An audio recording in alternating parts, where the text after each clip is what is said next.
We're on Lamed Beis. Very interesting Tosus, which we didn't do yesterday. Avrami, why don't you sit over here or on this side? Okay, we'll work it out. Over there, sit over there.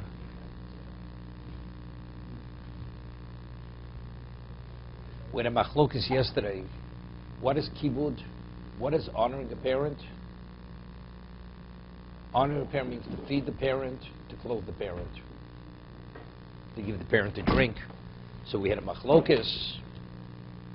Who has the obligation to underwrite the support of the father? Is it the son has the obligation, or the son has no obligation? Meaning, if the food is there, he has to assist him to eat, to drink, to bring the food to him, to clothe him, but to purchase the clothing or the food, the son does not have that obligation. So it's a machlokes. Rabbi Yehuda says Mishel Ben, that the son has the obligation. Reb Nosson Baroshi says Mishalav. And the Chacham ruled Mishalav. The son has no obligation. Right? We discussed this yesterday. So here Tosus has an interesting shaila. Top Tosus. Medagdik Ri Lamadir Mishel Ben. The Ri says, according to the opinion, that the son has the obligation to underwrite the father, whatever the needs are, the food, the drink, the clothing. That's kibur avein. Im nizdamen lo kibur av v'avedis atzmo v'avedis chavero. A person has an obligation, his father, to provide food, drink for his father, and now he has a lost item to go look for his lost item. V'avedis chavero, and he has an aveda. He found somebody else's aveda to return it to the lost party, or to care for it. Kate said Yaseh. Im Yaseh b'kover aviv, halo avedis chavero kodemis. If he engages in attending to his father's needs, returning his friend's lost item takes precedence over the father's. He'll say in the moment, we'll show in a minute. Kedei amina be'el Metzia is based on a pasuk, as the Gemara says above Metzia. Yochel omalo oviv. One second. Yochel omalo oviv al tarzir. Yochel yishmalo. If a father says to a son, "Don't return the lost article," so what is that case speaking about? Is it similar as it says ish imo vav tiro shem sosa tishmor ani Hashem? That a father says, "I want you to cook for me on Shabbos." Tosa says that's definitely not it. It's speaking because the father says, "Don't return the lost article because I want you to bring me food now." And the Gemara cites a pasuk, no, that returning the lost article takes precedence over attending to the father's needs. Yochel amalo oviv al tazir yochel yishim Talmud lomar hainu al taz shomalo asok b'chvodi. The al tazir b'chinam, because the father just says, "Don't fulfill the mitzvah." Luitzah krah. That's understood. He doesn't listen to the father. The father's telling him to violate the Torah. So it's clear when the Gemara cites the pasuk, it's speaking. The father says, "Attend to my need first before you return it." The Gemara cites the pasuk. No, you have to return the lost article before you attend to your father's need. Mashma imkein davedes chavero kodems lekibarov veim. Returning the lost article takes precedence over honoring your father and mother. Vim yasur bavedes chavero. So now he has a question: engaging in his own lost article or his friends? Who takes precedence? Hare avedoso kodemis. Engaging in it, looking for his own lost article takes precedence over what? Over his friends? The chsiv, it's based on a pasuk. Efes ki lo yeh v'cho'evyon. Meaning, you're not obligated to put yourself in a position to become impoverished for somebody else's money. Your money takes precedence over somebody else's. Shel kodim l'cholodom. So now we have a quandary here. Returning the third party's article takes precedence over kibbutz. Returning your own article takes precedence over my friend's article. But returning my own article over kibbutz, if you owe me shel ben, the son has an obligation to attend to the needs of his father, so the father takes precedence. So what do we do over here? Right? So what do you do? Yerushalayim. His friend's article, his article, honoring the father. Returning the friend's article takes precedence over honoring the father. Okay? That's a pasuk. His article takes precedence over his friend's article. But if your opinion, Mishal Aviv, Mishal Ben, that the son has an obligation to underwrite the needs of the father, then the father's needs take precedence over his article. But once you go there, now the friend's article comes back into play.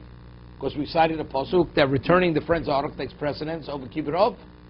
So what do? It seems to be a stalemate. V'nir l'ri. So the Ri says, Shioniach koved aviv, v'avedis chaver of Yasme v'doso. That he leaves the honoring of his father, does not return his friend's lost article, and he engages in his own lost article. Why? It's interesting. The Hodi Omar, he says something very important here. The Hodi Omar Kibir of Kodem, when we say honoring the father takes precedence. Hainu Dafka Lo Niach Loviv Lasus Ritzoro B'Mamono. Lefi Shezeu Gufa Kibut. When we say Michel Ben, what is the father? The father is benefiting from my money. He's benefiting from my expenditure, whether it's his food, his drink, his clothing. So that's directly benefit. How do I honor my father? By providing for my father.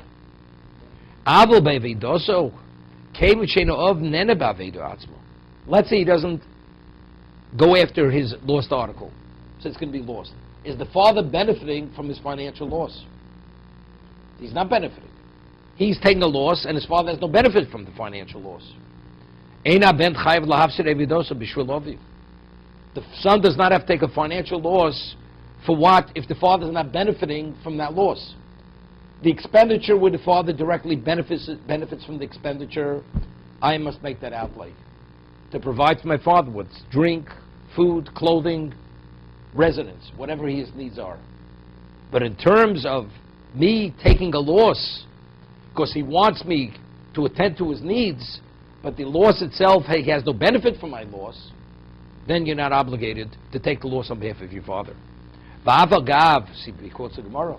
Avagav da'amina b'somoch l'shiyito l'arne kivyata liyam.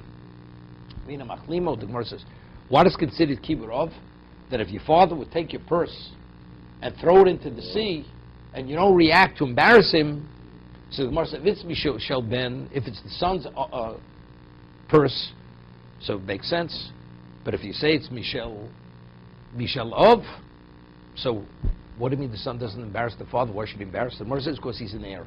Since he has a potential to inherit, so that's why he didn't react. But initially the Gemara says, if it's Mishel Ben, it's not a problem. So the father's taking the article of his son, throwing it into the sea. And that the son is obligated to remain silent. He cannot react to the father. Why shouldn't he be able to react? The father has no right. The father's not benefiting. He's just destroying the son's money. Right? We're saying the expenditure is only an obligation when he benefits from the expenditure. But to take a loss where there's no benefit, the son has no obligation to take the loss. So why does the Gemara say, if you're of the opinion Michel Ben, that if the son has to make the expenditure? We understand that he can't say anything when his father throws his person into the sea. What benefit does the father have from throwing the person into the sea? What? So we'll see. So Gemara says, Hosamar bos inyan sheish lov koras ruach bakach, o shezorkol yam lemirme eibsod anchi beisei. Here, the Gemara says in Shabbos that a person has to set a standard of discipline in his home, meaning the consequences. So what does he do? He takes a vessel and he smashes the vessel, although he's not angry. It's a charade that his family should understand that he's going to set the law down straight. The father. This is Gemara Shabbos. So Gemara asks a question. It says, Kol HaKoy is called Kilo Avodah Zorah. It says that if a person gets angry, it's like the equivalent of idolatry because it leads to it. Gemara says he's not really angry. He's just displaying anger, but he's not angry. But it's Baltashkis, right? You're not permitted to break a vessel. It's Baltashkis. It's a Torah violation. Gemara says he's breaking broken shards, taking broken shards of pottery, and he's smashing them. But the family doesn't understand that. Or he takes the lid of a barrel which has no value, breaks the lid of the barrel. That's what the Gemara says in Shabbos. Okay? So But that has innate value to instill discipline in the house. That it's benefit. The father's benefiting What's wrong with breaking it? because that's called But baltashkas. it's not. But Baltash, there's a reason why he's doing it. There's a reason for discipline in the house. That's not Baltash. There's a reason there. There's value there. There's value, yeah. Wait a second. This way. Dilaf hochi. He says, if that's not the case, in bechina mashlich rosha, who? The father's a rosha. How does the father, if the father takes the purse, even if you hold Michel Ben, if the father throws the purse of the son into the sea, the man's a rosha. Why? Dover bal tashkis. He's being wasteful. Where does he have a right just to destroy the son's money? When there's no benefit to the father.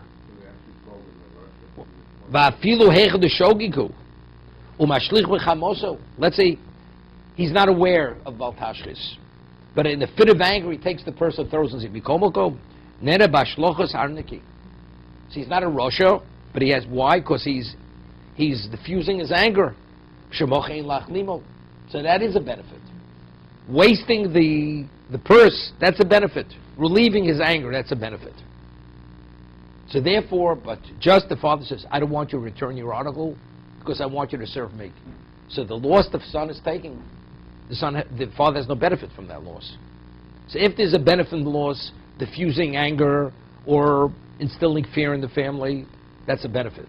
But if the loss, there is no benefit as a result of the loss, then the son doesn't have to listen to the father. So let's a person has an important business meeting, middle day, your mother calls you, your father calls you, I want you to come, I need you to help me. And you have to interrupt your day, and you have to close down the shop, or whatever, or take a financial loss. You have no obligation. Kibbut of aim does not obligate you to interrupt your workday to go home. Because what benefit does he have? From the loss that the son is going to take by closing down his business or not being in the office so many hours, that itself is a loss which the father has no benefit from. That's what Tosa is saying. The expenditure has to be an expenditure. The father benefits from the expenditure. But if the son has an expenditure where the father has no benefit, he takes a loss because of that, that's not considered. Now, maybe we'll make a differentiation. Let's make a differentiation. The halacha is chol hamoed. You're only permitted to work if it's davar ovud, right? But for harvocha, for revach, you're not permitted. For a gain, you're not permitted to work in chol hamoed. But to prevent the loss, you're permitted. What does that mean, We'll talk about this right now. That's what I'm talking about it. Okay? I'm not telling you to close your office down on chol hamoed. Okay? So, I wouldn't mind. if a person has an overhead and he has to pay the overhead, Right. and unless he sees so many patients or keeps the business over so many days, he's not going to be able to cover the overhead. That's a loss. What about a person who has goodwill and his customers expect to be catered to or attended to, and you don't? They're going elsewhere. So here you invest all this effort to create goodwill. So that's davar avud. So even though it's not a question of money, but factually your investment is being hurt. What's your investment of time, effort, whatever it may be? That's davar avud. So I'm saying it's the same thing. But let's say a person, it's none of that. Your father wants you to come from the office, and it's not waiting on clients. You do your own trading. You know, Robbie, day trading, right? So over there, your father says, I want you to come. So over there, it's not a question of taking a loss. You're not taking a loss. By not coming, you're preventing a loss, because you may lose more money. You hear that? So maybe you should go. But at best, it's a gain. It's a gain. So here we're saying a son is not obligated to make an expenditure unless the father benefits from the expenditure. But to have a loss where the father has no benefit, you have none. So you have a situation where there's no expenditure. There's no loss. It's purely revach, right? It's profit. It's interesting. There's a famous Yerushalmi, which the Rosh cites in Moed Koton, and this comes up on La Halacha. A person, you want to shop on Chol HaMoed, buy clothing. Are you permitted to go buy clothing on Chol HaMoed? So the halacha is that if it's once a year time sale or twice a year, this is a savings which is out of the ordinary savings. Although it's revach, an extraordinary savings is considered davar avot. Because the Yerushalmi cites a case, the Rosh cites a case in Yerushalmi, there was a case where a river overflowed its banks, and then the river receded. So the fields were filled with fish. So the question is, are you permitted to go out to gather the fish? It's tremendous, and this doesn't happen every day. So the Yerushalmi says that because the gain is such an exceptional gain, therefore not going out would be considered a loss. So from that they draw that if to attend the sale, which the sale is only during Yom Tov or Chol HaMoed, you're permitted to purchase that on that sale because the saving is so extraordinary. Right. No, so that's what I'm going to talk about now. Metzora. Let's say you find something, a lost item, lost article, and your father says, I want you to come now to attend to my needs. And passing on that lost article would be considered a tremendous gain. You don't find this kind of find every day, right? Do you have to listen to the father? See, that's revach. Or do we say that since it's one of a kind of a find, that's called davar avot. So since the father is not benefiting from the loss of the son by passing on this opportunity, the son would not have to listen. If it's an ordinary situation, okay, he could do it later, then he should attend to the need of the father. But if by passing on it now, he's going to lose that opportunity, that's davar avot. Davar avot, we say now, Tosas establishes that unless the father gains from the loss, the son has no obligation to make that expenditure.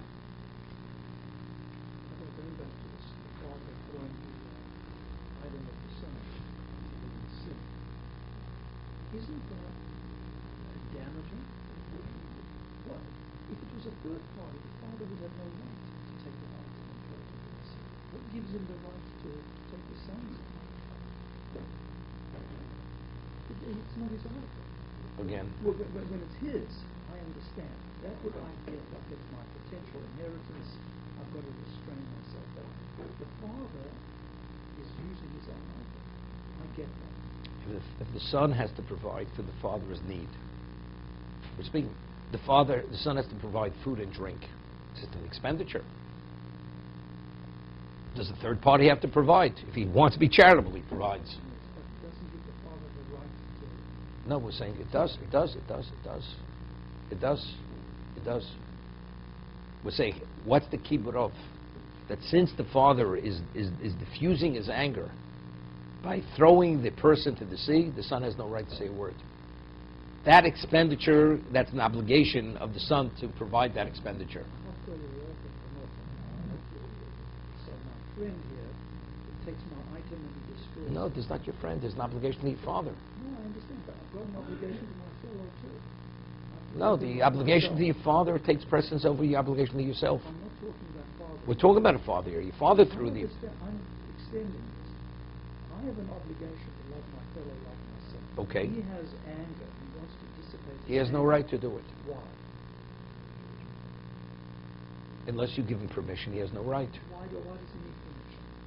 Because he's a thief. So why does my father have permission to take mine? He's a thief too. No, because you have an obligation to provide that service to diffuse his anger. I understand, but that was... That's the difference in your father. My object. Yes. Let's talk about something. You have an obligation to provide food for your father, and you choose not to. And the father takes the money and purchases food. Is your father a thief? I wouldn't say the father did the right thing. Is the father a thief? And he only took the amount, not more than he would be permitted to take. I have an obligation to tithe.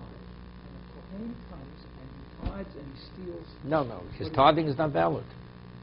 It's not valid. It's different. No, it's different. No. Let's say you've tithed already. And now the coin goes to Caesar's. Caesar. He did the wrong thing. He did the wrong thing. He's not a... Wait. He did it because you have no obligation to give it to that coin. Because but your father, you're obligated to provide for your father. But there's no restitution. The Kohen can keep... No, that's for a different reason. That's for a different... It's mamash ein lo tovim. Because you really... You don't own the truma. You have a right to pick and choose the coin.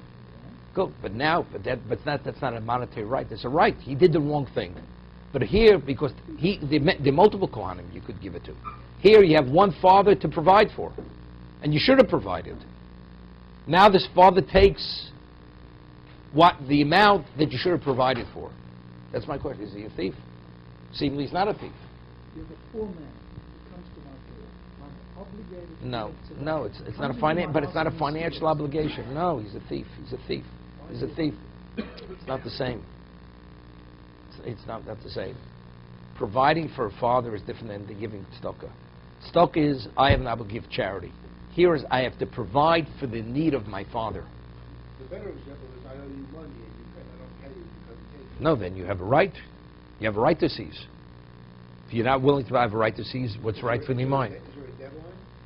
Or just before the deadline? No, definitely not. So when does the Father has to be fed today. All time. All times. Whatever his needs are, you have to provide for your father's needs.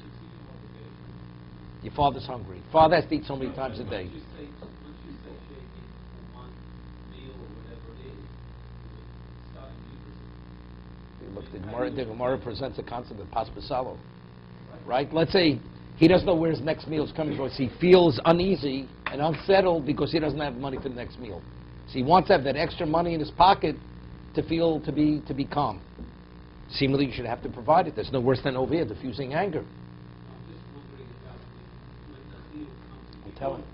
If you come and find an object and your father's not hungry at that point, now he comes an hour later and says, I'm hungry, I want you to get my needs. You want to return the Aveda.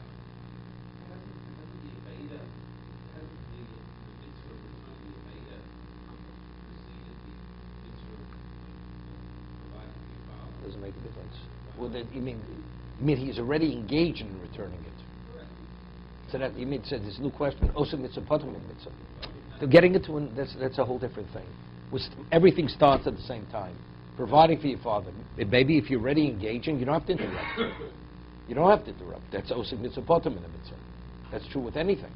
The obligation Especially with an Aveda, that's the case, right? Yeah, I understand. But why is that Veda different than any other mitzvah? You're middle of Kriya Shema. Your father says, I want to eat. Do you have to interrupt your Kriya Shema to feed him? The answer is no. That's also mitzvah patum in mitzvah. When you finish Kriya Shema, now you have an obligation to attend to the need of your father. The obligation to keep it on is at all times. Who determines what the father's needs are? The father or is it the son? No, so that the Gemara is called a hadafa. The Gemara says there's a base obligation, and you're giving more than that's necessary. Because the Gemara said the base obligation that you have to pay out of your own proceeds. Hadafa, you can even give Maisa Oni, but the Gemara says even Maisa Oni is a problem because the Gemara says it's still, although you have no obligation, but to give your father support from charity, it's something which is a disgrace. It's disgraceful. Therefore, the person deserves to be cursed. If he gives his father charity rather than gives him from his own money. The father who has to dissipate his anger, take one item, right? That's what the Gemara says. That's what the Gemara says. And the son cannot react. Dissipate his anger. Correct. The benefit that he's getting. But let's talk about something. Let's say he could dissipate his anger taking something of very little value, and he takes something of greater value. Maybe that's similar to a hadafa. I mean, what are you doing? You could destroy my whole house. You know, a person that has raging anger, and the only way he could relieve his anger, he destroys everything. I mean, this is out of control. Anarchy doesn't mean to say, you know, if the purse would have had less money in it, he would have brought about the same result rather than having more money in it. So what? The son has to allow him to take more? I'm not sure. It's no worse than the father wants to be fed more than he says, you know, I only eat first cut meat. The son can provide adequately with less quality food. Not to mean inferior quality, doesn't have to be the best of the best.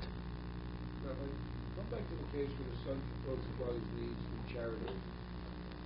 Isn't the son's obligation to fulfill his father's needs? If his father's needs are fulfilled, what does it matter where it comes from?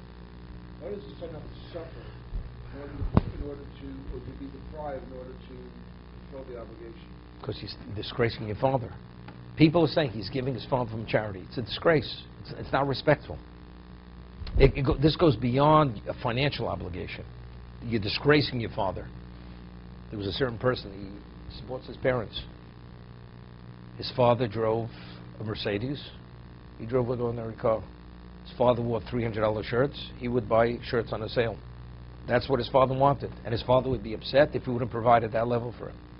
And for the sake of not upsetting his father, he provided. So he once asked me, could he take it from Maser? You know, take it off from Maser. I said to him, it's better not to. It's better not to. If there's no way you could provide only that way because you don't have the means, oh, it's a different story. But factually, his father would be upset. He doesn't want to upset his father. He has no choice. Otherwise, he can't provide any other way. Okay.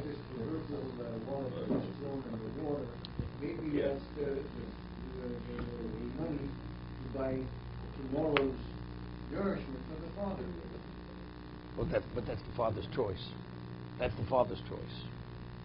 I give you two portions of food today, and you eat two, and by eating two, you're not going to have it tomorrow. And the son can't provide more than two. So what is the son supposed to do? The father undermined his own situation. He should have left a portion for tomorrow. He chose to eat both portions. Same thing with the purse.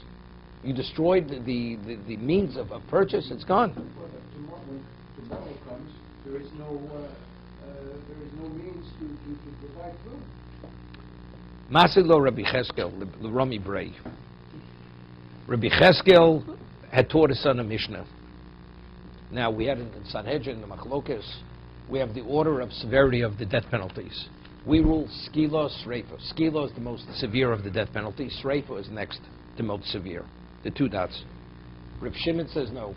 Sreifa is more chomer than skila. Dying by burning is more severe than dying by stoning. So Reb Cheskel had taught his son the Mishnah. He said, "Hanisrofim niskolim." Now, let's say you have the court rules. Certain people have to die by stoning. Certain people have to die by burning. And now the verdicts were given on the individuals, and now the group mixes. And you're not sure who the ruling was for stoning and who was for burning. Let's say you have 50-50. And according to the way we rule, that skila is more chomer than sreifa. They all die through burning, not stoning. Why? Because since we know factually some of them have the lesser level of liability, you can't impose a more severe liability on them to cover those who are obligated in the more severe, so you give more of the lesser. Okay? So according to Reb Shimon, if let's say you have nisrofim v'niskolim, so you give more skila. Not sreifa, correct? Because sreifa is more chamor, is more severe than skila. Now, let's say the majority would be niskolim, and the minority would be nisrofim. You know that. Right? Let's say it's not a 50-50. It's not a 50-50.